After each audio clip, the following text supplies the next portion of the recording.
As someone who obviously looks after 200 feet of ice your entire career, how have you seen line mate Mitch Marner in terms of that development at both ends of the ice, and just how dangerous he's turned himself into as far as a defensive player is concerned? Yeah, well, I think that's where a lot of his offense comes from, is his ability to defend and be such a smart player without the puck.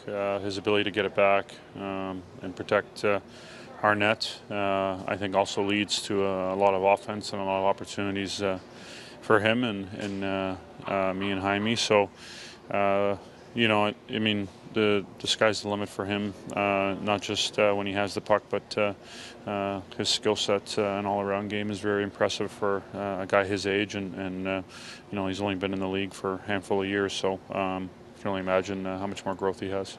How fired up are you? This is one of the big reasons that you came to this team for some playoff success. How do you feel when you start? I'm excited. It's been a few years for me personally, and I know obviously a lot of the guys here obviously had a tough defeat against Boston last year. So I think everyone's hungry and excited. It's a great opportunity. We're obviously playing a very good hockey team that's had a lot of success with a lot of the guys that have kind of established their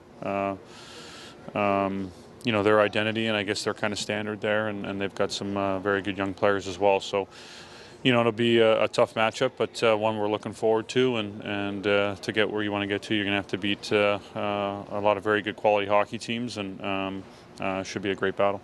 Coach was mentioning last week was the theme of the day for this group leading into the playoffs. What's the focal point here for I think you just want to try to as best you can, and on the right note. It's been obviously a long season, a lot of ups and downs. Overall, I think to put ourselves in the position that we're in, we should be pretty happy about it. But certainly, we're not satisfied with a lot of things, and you want to continue to always pushing yourself to be better. So it's just the last opportunity to go out there, get a good result, feel good about yourself, and play well. How much of the talk internally over the last couple of weeks has centered around the Bruins?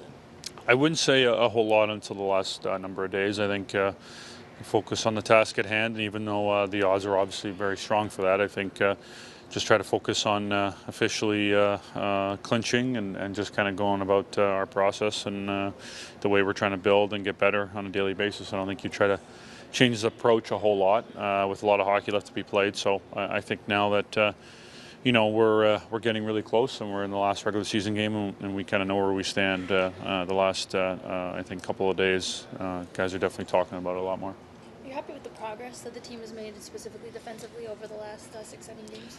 Yeah, certainly we had a stretch there after the West Coast trip where we really kind of got away from ourselves the way we were playing and playing without the puck and just being organized in our own end.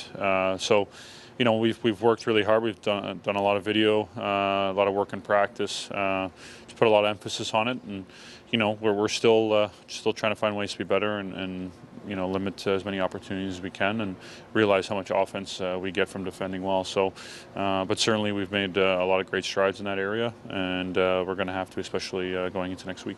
Does fine-tuning include the power play, where it could really be a weapon in a series? Absolutely. Special teams is always a key point at this time of the year, and you never know how many opportunities you're going to get and when they come. So, for sure you want to try to make that a big difference maker. It can be definitely a huge momentum changer if you don't score, or you don't keep one out if you're killing. So definitely it's a huge part of the game that we want to be good at, and we definitely have skill sets on both sides of it to be very good. So certainly should be a point of emphasis for us. John, what's made the Bruins as successful as they've been this season?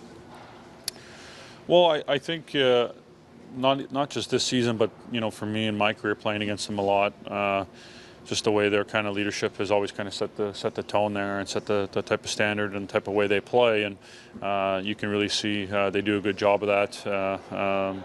How hard they are to play against, how well they defend, and then obviously how explosive they can be offensively, and how they kind of all feed off that just one-line rules after the other. And guys like Bergeron and Chara, Marchand, and a lot of guys that have been there for a long time that have had success really kind of set the standard for them that way. So they've proven themselves year after year and time after time.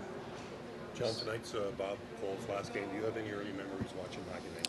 Just looking Cole? Well, I think you always identify Hockey Night in Canada with his voice, at least for me growing up.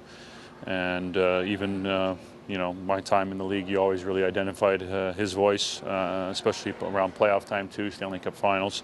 Just really drew people into the game and just made it really special to watch.